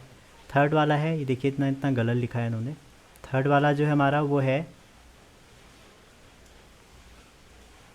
y equal to A by √2 और sine 2 pi T over T और minus cos 2 pi T over T. तो अब यहाँ पे देखिए ये जो पार्ट है ना, ये तो डायमेंशन लेस है, क्योंकि 2 पाई नहीं है, टी है, तो डायमेंशन लेस, ये भी डायमेंशन लेस, ये भी डायमेंशन लेस, तो y इक्वल टू ए, तो ये भी यहाँ पे सही है। तो ये दो ऑप्शन सही है, आप इस क्वेश्चन को एक बार चेक कीजिएगा। नेक्स्ट क्वेश्चन है, बहुत इंपॉर्टेंट क्वेश्चन आ गया कि if p q r are physical quantity having different dimension which of the following combination can never be meaningful. तो आपने पढ़ा होगा कि सेम डायमेंशन की क्वांटिटी को ऐड और सब्ट्रैक्ट किया जा सकता है। तो यहाँ पे आप देख सकते हैं जो पहली क्वांटिटी है आपने p माइनस क्यू तो करा, ठीक है। अब इनकी डिफरेंट डिफरेंट डायमेंशन है, ठीक, साफ साफ लिखा है यहाँ पे कि इनकी डिफरेंट डायमेंशन है। और प्रिंसिपल ऑफ होमोजेनिटी क्या कहता है कि सेम डायमेंशन की क्वांटिटी को ऐड और सब्ट्रैक्ट किया जाता है। तो पहला ऑप्शन में तो माइनस कर दिया इन्होंने, जो कि गलत बात है। सेम डायमेंशन है ही नहीं, कैसे कर देते हो आप माइनस, या सेम डायमेंशन है ही नहीं आप कैसे कर देते हो प्लस, समझ रहे हैं। इनटू डिवाइड का कोई रूल ऐसा नहीं है, लेकिन जो हमारा ए और ई है, ठीक है, ये कभी मीनिंगफुल नहीं होंगे। क्यों? क्योंकि सेम डायमेंशन है ही नहीं, कैसे ऐड और सब्ट्रैक्ट कर देंगे, उसके तो हमें रूल है ना। अब बची रही बात बी सी और डी की। तो बी सी डी में ये है कि जैसे पी क्यू है, पी क्यू की डायमेंशन क्या पता जब इंटू करके सेम आ जाए। जैसे आप एग्जांपल से समझिए, v equal to U plus A T होता है, हम पढ़ते हैं कि सेम डायमेंशन ही जोड़े जा सकते हैं। इसकी क्या होती है एल टी माइनस वन, इसकी क्या होती है एल टी माइनस वन, इसकी थोड़ी होती है एल टी माइनस वन। लेकिन जब आप इसका प्रोडक्ट करते हैं L T minus one two into T, तो कितना आ जाता है एल टी माइनस वन। तो देखिए इसकी भी सेम, इसकी भी सेम, इसकी भी सेम। तो ये मीनिंगफुल हो सकता है, ये हो सकता है, ये हो सकता है, समझ रहे हैं ना। प्रोडक्ट करके माइनस कर सकते हैं आप जब उसका सेम, लेकिन रूल तो यही है, सेम डायमेंशन होना ज़रूरी है अगर ऐड और सब्ट्रैक्ट कर रहे हो। ए और ई तो हो ही नहीं सकता, क्योंकि सेपरेटली आपने सेम विदाउट सेम डायमेंशन होते हुए भी कैसे जोड़ दिया, गलत है ये फिजिक्स में। अगला क्वेश्चन है, if photon is quanta of energy with radiation equal to H nu where V is frequency H is Planck constant, तो dimension of H are same H. अभी अभी बात हुई थी एंगुलर मोमेंटम, ठीक है। अब एक चीज़ और, मोर देन वन ऑप्शन है और भी चेक कर लेते हैं, ठीक है। तो एंगुलर इम्पल्स क्या चीज़ होती है भाई, एक क्वेश्चन यहाँ पे लिखा हुआ है एंगुलर इम्पल्स। तो एंगुलर इम्पल्स होता है एंगुलर इम्पल्स, एंगुलर इम्पल्स को जे से दिखाते हैं, और इसकी वैल्यू क्या होती है, इसकी वैल्यू होती है change in momentum, change in angular momentum. ये बात आप याद रखिएगा। तो इसलिए इसका ऑप्शन एंगुलर इम्पल्स भी होगा। लीनियर मोमेंटम तो आपको पता ही है, P equal to M V, ये तो हो नहीं सकता। और क्या है, लीनियर इम्पल्स अलग चीज़ होती है, ठीक है। तो ये इतनी सारी चीज़ें, ठीक है। लीनियर इम्पल्स को ही हम क्या बोलते हैं, लीनियर मोमेंटम। ये बात याद रखना कि जो लीनियर इम्पल्स है वही हमारा क्या है, वही हमारा मोमेंटम है। दोनों की सेम डायमेंशन होती है, एंगुलर इम्पल्स और एंगुलर मोमेंटम की डायमेंशन सेम होती है। तो इसका ऑप्शन दो हो गए, एक ऑप्शन सही हो गया बी और एक ऑप्शन सही हो गया डी। अब बात आती है प्लैंक कांस्टेंट की डायमेंशन कैसे निकालोगे, इसने तो फॉर्मूला लिख दिया है, एग्जाम में नहीं मिलेगा। H equal to energy over frequency, तो एनर्जी की हो जाएगी M L two T minus two, frequency की 1/t, तो ऊपर टी पहुँच जाएगा, तो M L two T minus one. आप वेरीफाई भी कर सकते हैं। अगला क्वेश्चन कह रहा है, if Planck constant h and speed of light c are taken as fundamental quantities which one of following can in addition be taken to express length mass time in terms of three quantity. Question कह रहा है कि अगर Planck constant, अगर आपको मैं बताऊं Planck constant, speed of light और छोटा g acceleration due to gravity को फंडामेंटल कांस्टेंट लिया जाता है डायमेंशन एनालिसिस में, क्योंकि हर चीज़ को हम इसमें इसके फॉर्म में भी एक्सप्रेस कर सकते हैं। तो वो कह रहा है कि अगर हम इसको एक्सप्रेस करें तो नीचे की जो क्वांटिटी है कौन से इसके फॉर्म में बन जाएगी। तो आपको ये बहुत इंपॉर्टेंट क्वेश्चन है, इसको आप इंपॉर्टेंट कर लीजिए, कई बार पूछा गया है। तो देखिए एच की डायमेंशन आपको पता होगी, ये ओवर वी से भी निकाली थी, अगर आप देखें ये निकाली थी M L two T minus one, तो ये हो जाएगी M L two T minus one. अगर बात करें C for speed of light, तो क्या हो जाएगी एल टी माइनस वन, ठीक है। और बात करें इस जी की, ठीक है, तीन चीज़ें दे रखी हैं, speed of light in vacuum C, ये दो हैं, और तीसरा हमारा जी है। तो क्योंकि ये जी दिया है, और जी की डायमेंशन कैसे निकालते हैं, यूनिवर्सल ग्रेविटेशनल लॉ से, जिसकी डायमेंशन होती है M L minus one L three T minus two. कैसे निकाली ग्रेविटेशन की डायमेंशन, ये तो मुझे याद है इसलिए मैं आपको डायरेक्ट लिख दे रहा हूँ, आप इससे निकाल सकते हैं, ठीक है। ये जी की सबको उधर ले जाएं, यहाँ से निकल जाएगी। तो अगर इनकी डायमेंशन, और ई क्या है, ई है चार्ज, ठीक है। तो चार्ज की डायमेंशन वैसे तो मुझे याद है, लेकिन मैं बताऊंगा कहाँ से निकालते हैं, आपको फॉर्मूला पता होना चाहिए। Q equal to I T, तो Q equal to I T से, तो यहाँ से ए टी, ठीक है, ये हो गया। और मास की तो आपको पता ही है, तो मास की m है। तो इस फॉर्म में अगर आप देखें, इस फॉर्म में अगर आप पहला एक बहुत इम्पॉर्टेंट रिलेशन याद करें या इसको बनाएं, तो पहला जो इम्पॉर्टेंट रिलेशन होता है इसमें वो क्या होता है, एच सी ओवर जी की वैल्यू अगर आप निकालें, एच की डायमेंशन रखें, सी की डायमेंशन रखें और जी की रखें, तो आपको मिलेगा मास के स्क्वायर के बराबर। ये बात आप दिमाग में बिठा लें, अभी आप रख के भी देख लीजिए, एच सी ओवर जी ये बनेगा। तो क्या मास को इस फॉर्म में एक्सप्रेस कर सकते हैं, एच सी ओवर जी के कर सकते हैं, ठीक है। तो क्वेश्चन कह रहा है किस किस को करते हैं, तो मास को कर सकते हैं, पहली बात ये आपको पता होना चाहिए। दूसरी बात, अगर आप ध्यान से देखें, h बाई सी करें, अगर देखिए h और c की डायमेंशन आप करिए, ये मैं कहाँ से कर रहा हूँ, डायमेंशन को डिवाइड कर रहा हूँ। h में अगर c का करें तो देखिए एक l से l कट जाएगा, t से t कट जाएगा, तो बचेगा क्या, ml, क्या बचेगा, ml। ये डायमेंशन सब स्क्वायर ब्रैकेट में होती हैं, तो इसलिए इनको स्क्वायर ब्रैकेट में रखना, ठीक है। अगर एग्ज़ाम में स्क्वायर ब्रैकेट आ गया, तुमने नहीं लिखा तो गलती हो जाएगी। तो h बाई सी हो गया ml। तो यहाँ से अगर आप l की बात करें, l की, तो l इक्वल टू क्या हो जाएगा, h बाई सी तो इधर था, m कहाँ चले जाएगा, नीचे। इस m की वैल्यू अगर यहाँ रख दें, तो आपको जो लेंथ की वैल्यू मिलेगी, क्या वो ये नहीं मिलेगी, h by C under root m की वैल्यू रख रहे हैं, तो नीचे एच सी ऊपर g, ये तो मिलेगी। एक स्टेप और सॉल्व करते हैं इसको, रूट के साथ रूट करते हैं, तो ये क्या हो जाएगा, रूट जी एच ओवर सी की पावर 3। ये आपका सेकंड एक्सप्रेशन इम्पोर्टेंट है, सेकंड। तो आप यहाँ से देख सकते हैं कि आप यूनिवर्सल कांस्टेंट इसको भी इसके फॉर्म में एक्सप्रेस कर सकते हैं। और last one, C equal to क्या होता है, एल टी माइनस वन। तो c equal to L T one है, तो t की वैल्यू क्या हो जाएगी, अगर t की वैल्यू आप निकालोगे तो ये हो जाएगी l बाई सी, ठीक है। तो l की वैल्यू ये वाली रखो, c आपका नीचे है ही, तो आपका ये हो जाएगा रूट जी एच ओवर सी की पावर 5/2। तो आप c को भी इससे एक्सप्रेस कर सकते हैं। तो जो करेक्ट ऑप्शन है, अच्छा मास तो 2 हैं, तो आप चार्ज ऑफ इलेक्ट्रॉन को नहीं कर सकते, बाकी सबको कर सकते हैं। नेक्स्ट क्वेश्चन है, which of the following ratio express pressure.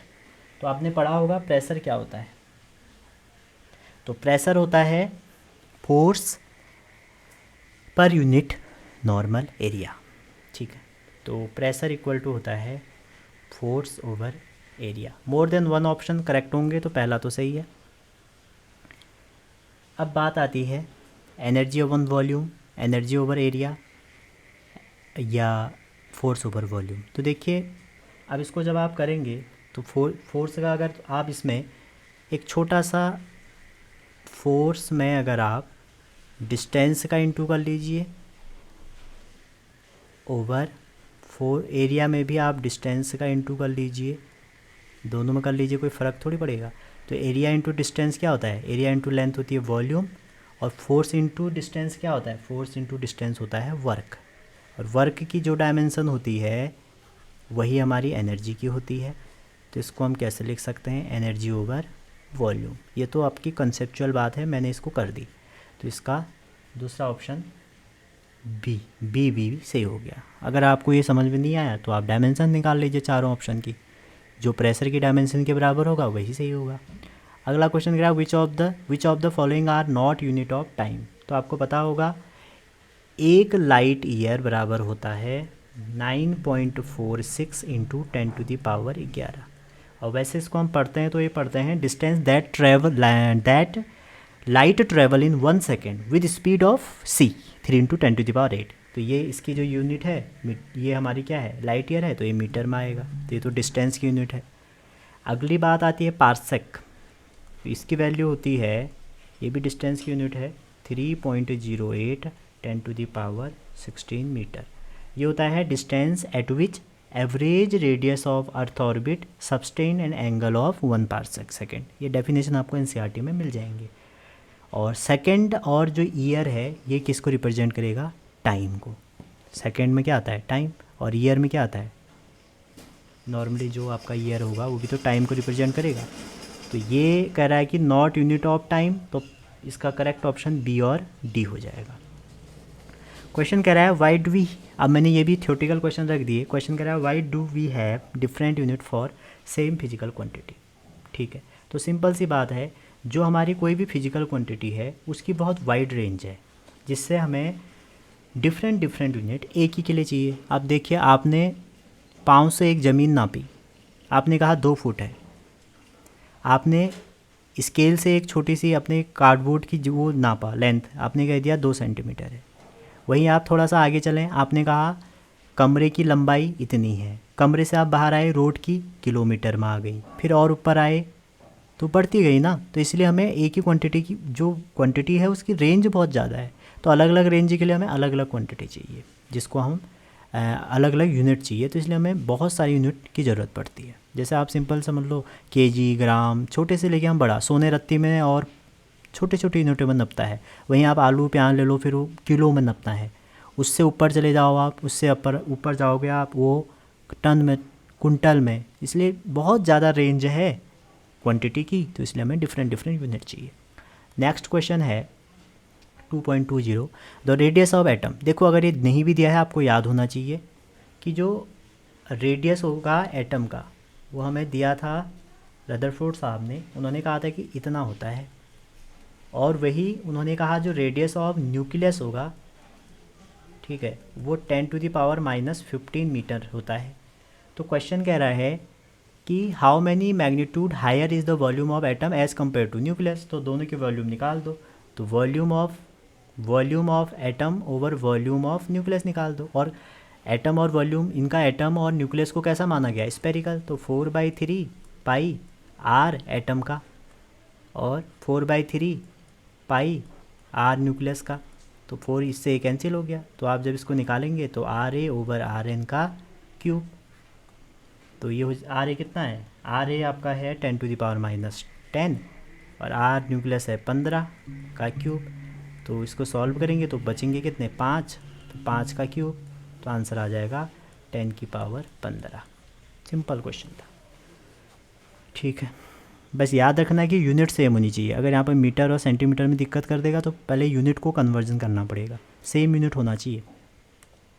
अगला क्वेश्चन कह रहा है कि name the device for measuring mass of atom and molecule. तो मास और एटम को नापने के लिए जो डिवाइस यूज होता है उसका नाम है मास स्पेक्ट्रोग्राफ। इससे नापी जाती है बहुत छोटे स्केल पे मास।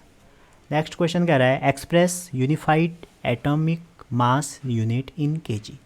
दैट मीन्स आपसे पूछा जा रहा है कि एएमयू को एक्सप्रेस कीजिए। आपने ये भी एटॉमिक लेवल पे पढ़ा होगा या मॉडर्न फिजिक्स क्लास 12 में पढ़ा होगा।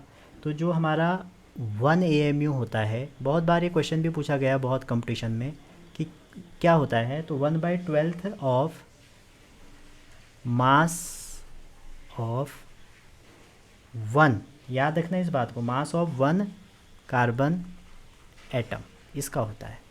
तो कभी कभी यहाँ 6 लिखा आता है, कभी 12 लिखा आता है। तो आपको ये ध्यान रखना है कि ये 1C612 एटम का मास का 1/12 पार्ट होता है। तो जब आप इसमें इसकी वैल्यू रखेंगे इस पूरे की, तो कितना आ जाएगा बताइए। अब देखिए, मास ऑफ 1 का कितना हो जाएगा? 12 होता है इसका वैसे नॉर्मली, और एक में अवोगाड्रो नंबर आपको पता ही है कितने होते हैं, 10⁻23। ठीक है, इसका कितना पार्ट है? इसका है 1/12 पार्ट। तो इसको आप सॉल्व कीजिए, वैसे ये याद होना चाहिए 10⁻⁻23 kg। डायरेक्ट पूछा जाता है एग्ज़ाम में। 1.67 10⁻⁻27 है, 27 kg। आगे अगला क्वेश्चन है why length mass time are chosen and base quantity in mechanics. तो क्वेश्चन कह रहा है कि लेंथ, एक क्वेश्चन छूट गया शायद, ये क्वेश्चन छूट गया, और फंक्शन एफ थीटा इज ये। तो क्वेश्चन ये है, ये भी टाइपिंग मिस्टेक हुई है आज, अगली बार नहीं होगी।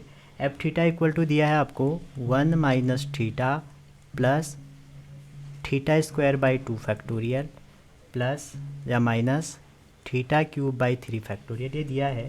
कह रहा है why it is necessary for F theta is dimensionless quantity. तो देखिए अब यहाँ पे आपको डिफरेंट पावर मिल रही है थीटा की, और थीटा क्या है यहाँ पे, एंगल है, एंगल डायमेंशनलेस है। तो ये जब पार्ट डायमेंशनलेस होगा तो प्रिंसिपल ऑफ होमोजेनिटी क्या कहती है, ये भी डायमेंशनलेस होगा। याद रखना, अगर जैसे आपको कोई भी सीरीज़ दी है कहेगी और कहेगा लेफ्ट साइड कोई फिजिकल क्वांटिटी है उसकी डायमेंशन बताओ, तो सीरीज़ तो कोई नंबर सीरीज होगी ना, वो डायमेंशनलेस होगी, तो लेफ्ट साइड भी डायमेंशनलेस हो जाएगा। अगला क्वेश्चन है why length mass time are chosen as base quantity in mechanics. Simple सी बात यह है, मैकेनिक्स में हमने मास लेंथ टाइम को बेस क्वांटिटी इसलिए लिया क्योंकि ये बेसिक क्वांटिटी मतलब किसी से भी ड्राइव नहीं हो सकती है, सबसे बेसिक है। बेसिक मतलब बिल्कुल बेसिक, यहीं से शुरू हो रहा है सब कुछ। दूसरी बात, इंडिपेंडेंट है। बेसिक होने का मतलब क्या है, इंडिपेंडेंट है। अब लेंथ तो एक छोटी क्वांटिटी हुई, किस पे डिपेंड करेगी। तीसरी बात, ये जो क्वांटिटी है इसके टर्म में हम किसी भी क्वांटिटी को एक्सप्रेस कर सकते हैं, वॉल्यूम को, कोई भी क्वांटिटी है मैकेनिक्स में सारे इसके फॉर्म में आ जाएगी। तो इसलिए हम क्या करते हैं, इसको बेस क्वांटिटी लेते हैं। ठीक है, अगला क्वेश्चन है आपके लिए, the earth moon distance is 60। इसको पढ़िए आप, 1 मिनट मैं एक काम करता हूँ।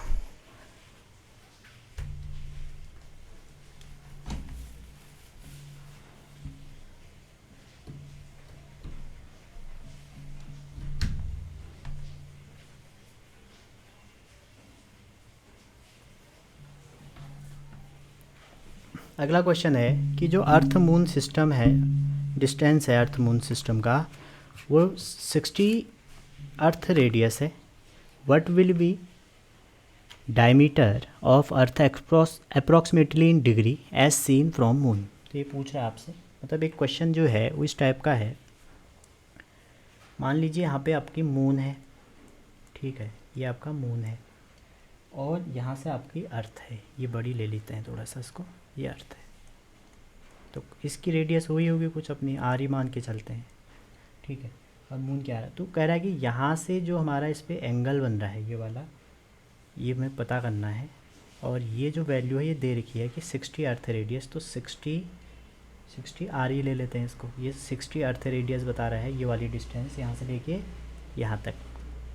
तो क्वेश्चन आपसे पूछ रहा है, ये आर ही हमने एज्यूम कर लिया, ये एंगल कह रहा है थीटा, तो ये थीटा निकालना है आपको पहले केस में। तो सिंपल सी बात है, आपने एक फॉर्मूला पढ़ा होगा, angle equal to arc over radius, ठीक है। तो यहाँ पे आर्क क्या है, ये हम अगर इसको लें तो यहाँ पे आर्क हमारा आर ही हो जाएगा, फिर सिंपल सी बात है, ठीक। तो यहाँ पे जो हम करेंगे तो आर्क हो जाएगा आर ही, और उनके बीच का डिस्टेंस है 60 आर ही। तो इसको सॉल्व कर लीजिए, 1/60 रेडियन आ जाएगा।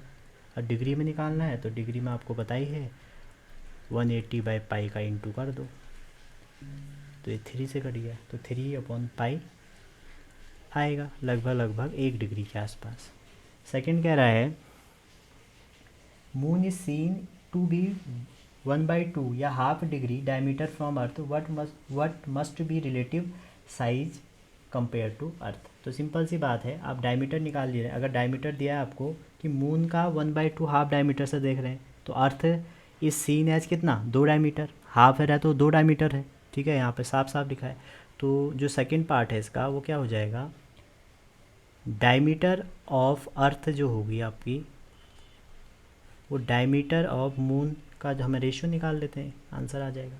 अब ये हमें वो कह रहा है कि हाफ है तो ये डबल होगा, सिंपल सी बात है। तो अगर इसको आप रेडियन में बदलेंगे तो ये 2/पाई हो जाएगा, और ये हो जाएगा 1/2 पाई, ठीक है। 1/पाई का इंटू कर लें इसमें, तो जब इसको आप सॉल्व करेंगे तो आंसर आएगा 4। थर्ड क्वेश्चन कह रहा है कि from parallax measurement the sun is to be found distance of about 400 times the earth moon distance, estimate the ratio of sun earth diameter. तो सिंपल सी बात है, अगर यहाँ पे आप सन और मून को देखेंगे ये सेम एंगुलर डायमीटर पे होंगे अर्थ पे देखने पे, तो जो डायमीटर होगा आपका, थर्ड पार्ट है, डायमीटर ऑफ सन जो होगा और अर्थ का सन का जो आपका रेडियस होगा, डिस्टेंस होगा उनके बीच का, वो मून के बराबर होगा, आर मून। तो आपको इनकी वैल्यू रख देनी है। और ये डी सन ओवर डी मून क्या दे रखा है, डी सन ओवर डी मून दे रखा है 400। तो जब आप इसको यहाँ लेके आएंगे तो ये तो सेम ही है, तो डी सन ओवर डी मून जो हो जाएगा आपका वो कितना हो जाएगा 400। ठीक है। और हमें ये पता है डी अर्थ ओवर डी मून क्या है हमारा 4, अभी निकाला था हमने ये। तो इसको जब आप कंपेयर करेंगे तो ये 4 आ जाएगा, तो ये बचेगा कितना 100, किसका डी सन ओवर डी अर्थ के रिस्पेक्ट में। डिवाइड कर दीजिए, मून से मून कट जाएगा, 400/100। अगला question, which of the following time measuring device is most precise. तो कह रहा है कि कौन सा डिवाइस है जो मोस्ट प्रिसाइज है। ठीक है। तो अब इसमें सिंपल सी बात है, जिसका लिस्ट काउंट सबसे ज़्यादा होगा वो मोस्ट प्रिसाइज होगा। वैसे तो आपका जो आंसर है यहाँ पे वो क्या होगा, आप देखते हैं जो आपका वॉल क्लॉक होती है वो आपका मेजर करती है 1 सेकंड तक। ठीक। वहीं आपकी जो स्टॉप वॉच है वो आपका फ्रैक्शन, ज़्यादा से ज़्यादा फ्रैक्शन ऑफ सेकंड तक यूज करती है या लिस्ट काउंट मेजर करती है। और डिजिटल वॉच जो है आपका वो भी आपका फ्रैक्शन ऑफ सेकंड तक ही करती है। लेकिन जो एटॉमिक क्लॉक है आपका वो मोस्ट प्रिसाइज क्यों है, क्योंकि वो क्या है सीजियम 133 एटम का वाइब्रेशन, जिसका एरर होने का चांस क्या बताया 1 सेकेंड। जो नापते कैसे है पता है, प्रिसीजन जिसका जो है प्रिसीजन वो 1 सेकेंड 10⁻13, मतलब 10⁻13 में इतनी 1 सेकेंड की गलती है। तो प्रिसीजन में क्या है, जहाँ पर जिसकी वैल्यू क्या है कितनी, लिस्ट काउंट जिसका जितना ज़्यादा होगा या जिसका जो वैल्यू में एरर जितना कम होगा वो उतना प्रिसाइज होगा। तो इसलिए याद रखना है एटॉमिक स्केल बहुत ज़्यादा है और सीजियम 133 एटम पे हम इसको नापते हैं। The distance of galaxy is order of 1025 meter. Calculate the magnitude of time taken by light reach us from galaxy. तो सिंपल सी बात है, बचपन का एक फॉर्मूला है, speed equal to distance over time. तो आपको क्या निकालना है टाइम। तो time equal to distance over speed. तो डिस्टेंस कितना है 10⁻25। ठीक है। तो जो हमारी गिवन डिस्टेंस है वो 10 की पावर ये 10 ये नहीं है, ये 10⁻25 है। ठीक है। और जो इनके बीच में हमारी स्पीड है, स्पीड ऑफ लाइट्स आएगी वो। तो ये कितना आ जाएगा सॉल्व करके 1/3 इंटू 10⁻17। ठीक है। तो ये हमारा वो हो गया, लगभग आ जाएगा 3.33 10⁻16। अगला क्वेश्चन है, एक वर्नियर है of travelling microscope has 50 division with coincide with 49 main scale division. If each main scale division is 0.5 mm, calculate the inaccuracy measurement with distance. तो सिंपल सी बात है, आपको क्या दिया है 50 जो VSD है वर्नियर स्केल डिवीजन है वो 49 के साथ कोइंसाइड कर रहे हैं। ठीक है। तो एक मेन स्केल डिवीजन किसके साथ कोइंसाइड करेगा 50/49 VSD। अब जो हमें यहाँ पर एरर निकालना होता है, minimum accuracy means least count निकालना होता है, वो होता है MSD 1 MSD माइनस 1 VSD। और आपको इसकी रीडिंग पता रहती है। ठीक है। तो यहाँ पर हम क्या कर देंगे VSD की 1 MSD की क्या कर दें, ये ऐसे ही रखें और यहाँ पर ऐसे ही VSD होगा, ये गलत लिख दिया मैंने, समझ रहे हैं। आपको क्या दिया था 50 VSD 49 50 VSD, अच्छा दोनों VSD लिख दिया तब गलत हुआ है। आप क्वेश्चन पढ़ रहे हैं, अगर आपको लिख दिया है कि 50 डिवीज़न जो है किसके VSD के वो किसके साथ कोइंसाइड कर रहे हैं 49 MSD के, तो 50 VSD इक्वल टू 49 MSD के। ठीक है। और आपको MSD के पता रहते हैं डिवीज़न, तो यहाँ भी दिया है मेन स्केल, तो एक MSD की वैल्यू आप यहाँ से निकाल दीजिए 50/49 VSD हो जाएगा। ठीक है। 50/49 VSD हो जाएगा कब, और इसका उल्टा कर देंगे अगर एक VSD कितना हो जाएगा, एक VSD हो जाएगा आपका 49/50 VSD ही क्यों निकाल रहे हैं, आप डायरेक्ट VSD निकाल सकते हैं क्योंकि हमें मेन स्केल डिवीज़न की रीडिंग पता रहती है, VSD की नहीं रहती है। तो 1 VSD निकल गया, तो 1 VSD की वैल्यू यहाँ पे रख देते हैं, तो 49/50 MSD। तो इसको सॉल्व कीजिए, तो ये 50 1/50 MSD हो गया, और MSD की कितनी दी है 0.5, तो 0.5 mm रखें यहाँ पे, 1/50 इंटू 0.5, तो इसको सॉल्व कर दीजिए, तो 0.01 mm, और ये 5 mm के टर्म में है। ठीक है, तो ये लीस्ट काउंट का फॉर्मूला होता है हमारा, और MSD की रीडिंग हमें पता रहती है। तो उसने ये बताया कि 50 इसके साथ कोइंसाइड कर रहे हैं, तो हमने एक VSD निकाल दिया। ठीक है, तो एक VSD की वैल्यू हमने लीस्ट काउंट रखी, आंसर आ गया। अगला क्वेश्चन है, during a total solar eclipse the moon almost entirely cover the sphere of moon, write the relation between distance and size of sun and moon. ये आपसे पूछा गया है, तो सिंपल सी बात है। क्वेश्चन आपसे क्या कह रहा है, एक सन है, जैसे ये मान लीजिए सन है आपका, ये सन है, तो यहाँ से जो हमारा कवर कर रहा है एक स्पेयर, तो ऐसे मान के चलिए, और यहाँ पर एक मून इसने कवर कर दिया। ठीक, अब देखिए क्या कह रहा है क्वेश्चन। तो ये मान लीजिए RS है, रेडियस है सन का, तो ये वाला जो पार्ट है हमारा, ये मून का रेडियस होगा, तो ये बिल्कुल कवर कर दे रहा है, कह रहा है। ठीक, तो यहाँ से ये हमारे अर्थ है, तो अर्थ से ये वाली जो डिस्टेंस है ये हमारी क्या है, RM मून की। ठीक है, अर्थ के रिस्पेक्ट में, और ये क्या है, सन की, किसके रिस्पेक्ट में, अर्थ की, अर्थ के। तो क्वेश्चन कह रहा है कि आप क्या निकालिए, डिस्टेंस और साइज का रिलेशन। तो आप देखिए ये जो एंगल बनेगा यहाँ पे, ये वाला, ये क्या है, थीटा, और थीटा इक्वल टू क्या होगा, थीटा इक्वल टू सिंपल सी बात है, एरिया सन ओवर रेडियस का स्क्वायर, क्योंकि आर के ऊपर रेडियस होता है सन के अर्थ के रिस्पेक्ट में। वैसे ही एरिया मून, और किसके रिस्पेक्ट में, मून का अर्थ के, ये हमने ले लिया। तो सिंपल सी ये एरिया है, वैसे तो आर के ऊपर रेडियस होता है, मैंने डिस्टेंस का इंटू किया, तो ये एरिया सन का, ये एरिया मून का, ये कांस्टेंट ही होगा। ठीक है, एंटायरली कवर कर दिया ना, तो सेम एरिया ये पूरा कवर कर देगा। तो आप देखिए यहाँ पे इसका एरिया रखिए, pi RS² over R² SE equal to pi RM² moon का ओवर R² ME, ये भी हो जाएगा। क्लियर है। इसके बाद आप इसको रीअरेंज कर लो, पाई से पाई कट गया, थोड़ा रीअरेंज करेंगे तो आपका क्या आ जाएगा, RS ओवर RSE का स्क्वायर किसके बराबर हो जाएगा, RM ओवर RME का स्क्वायर। ठीक है, तो स्क्वायर हो जाएगा, स्क्वायर रूट ले लो दोनों तरफ, तो दोनों क्या आ जाएंगे, बराबर आ जाएंगे। ठीक है, तो जो भी हमारा सन से, उस सन की रेडियस है और सन की अर्थ से हमारी डिस्टेंस है वो, और जो मून की है और मून से हमारी अर्थ की डिस्टेंस है, उसका रेशियो कांस्टेंट आ जाएगा। अगला क्वेश्चन है इफ़, फिर वही क्वेश्चन आ गया, इफ़ फोर्स आपका फोर्स दिया है, फिजिकल क्वांटिटी क्या है, फोर्स। ठीक है, हमें क्या लगाना है, N1U1 इक्वल टू N2U2।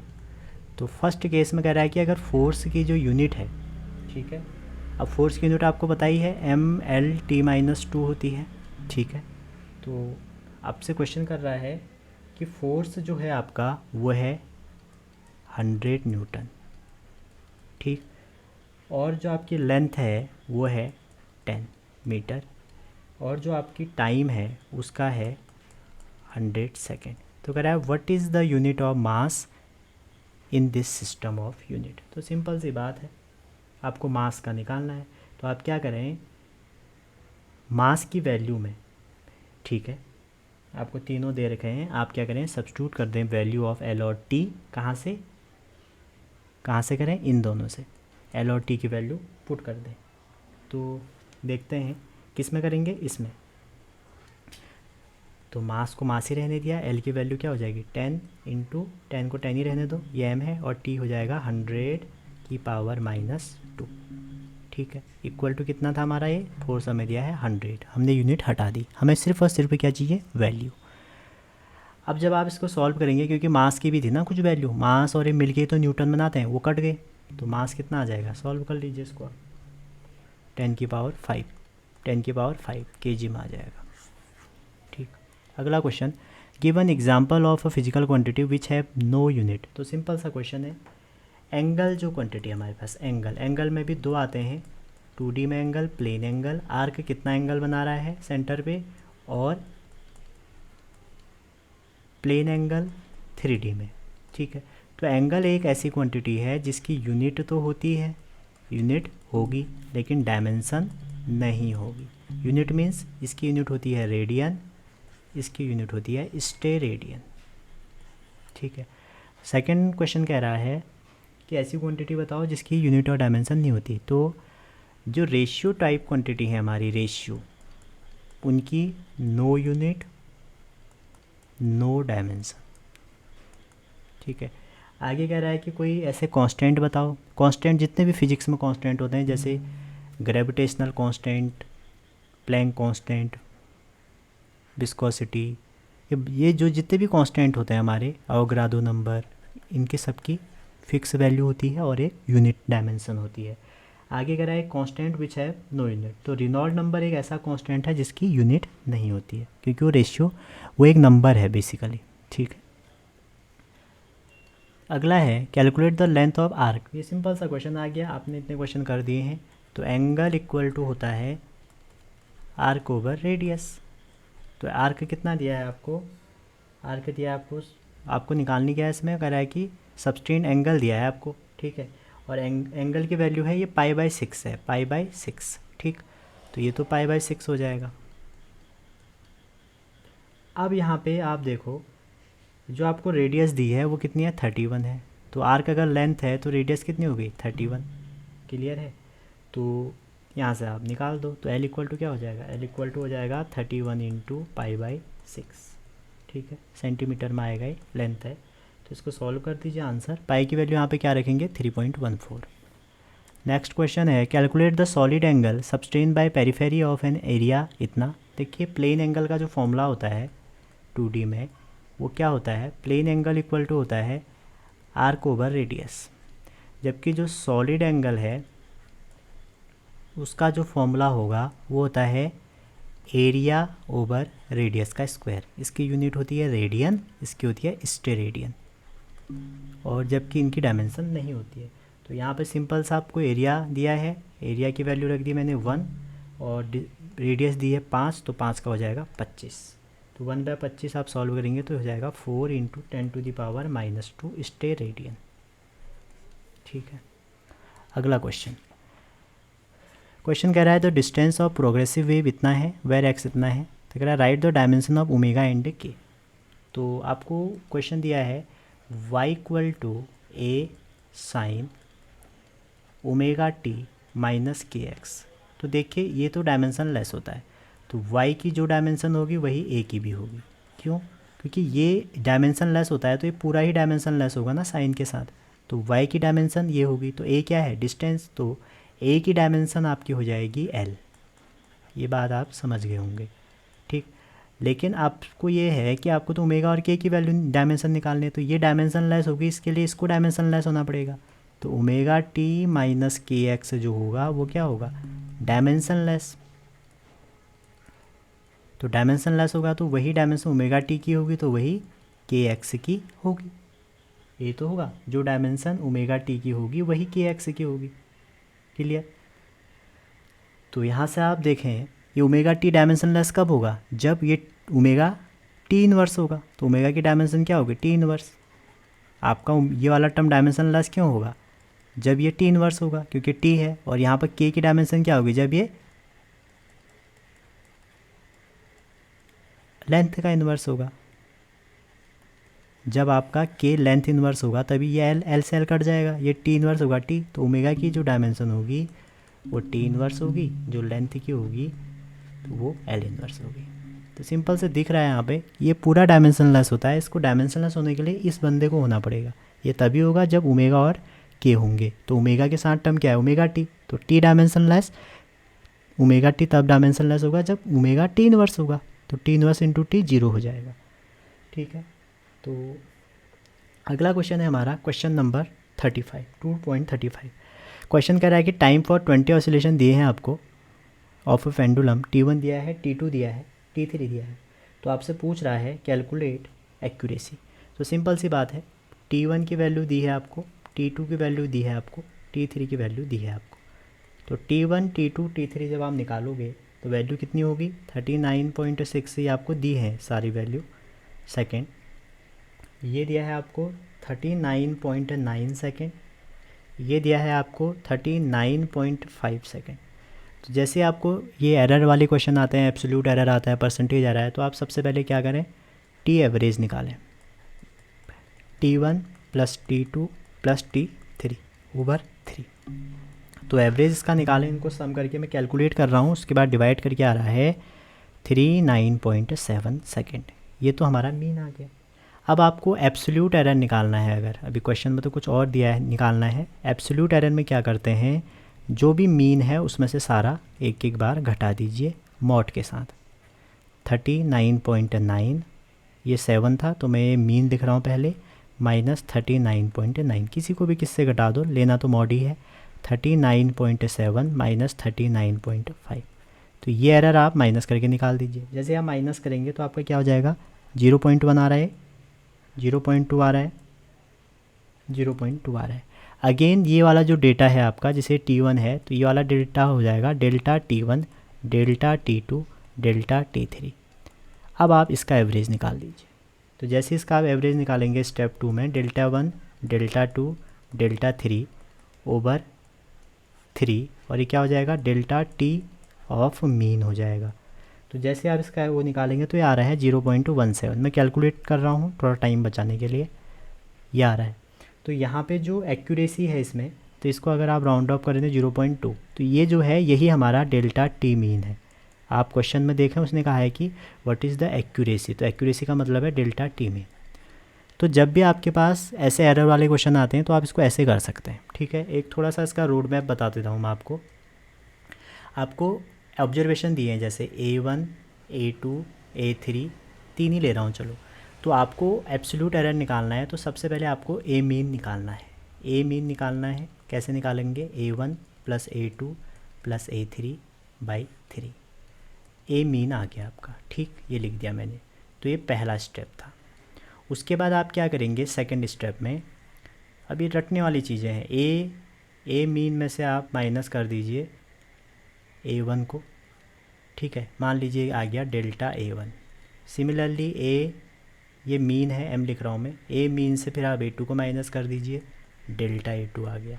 फिर आप ए मीन से डेल्टा A3 को माइनस कर दीजिए, ये A3 आएगा।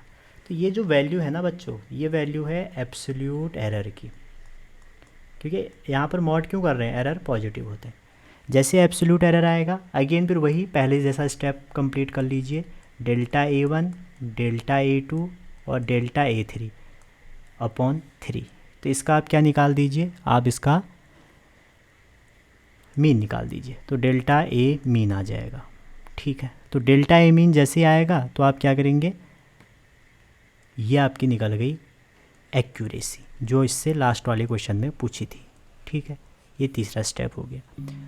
अगला स्टेप है इसी में आपका स्टेप नंबर 4। आप क्या कीजिए, जो आपकी वैल्यू होगी वो A plus A mean plus minus delta A mean के बीच में लाई करेगी, ठीक है। एक चीज़ तो ये हो गई। दूसरी, अगर आप delta A mean over A mean निकाल करते हैं तो इसको बोलते हैं रिलेटिव एरर, और इसी में अगर आप 100 का इंटू कर देंगे तो ये बन जाएगा परसेंटेज एरर। तो ये पूरा आपका एब्सोल्यूट एरर, मीन एरर और इनके बारे में बातचीत थी। तो इसके बाद जो आपका इसमें अगला सेशन शुरू होगा वो होगा लॉन्ग टाइप क्वेश्चन का। तो लॉन्ग टाइप क्वेश्चन हम अगली वीडियो में करेंगे। इस वीडियो में हमने 35 क्वेश्चन डिस्कस किए। आई होप आपको समझ में आए। अगर समझ में आए तो दोस्तों को शेयर कीजिए, लाइक करें, शेयर करें और पढ़ते रहें। Thank you.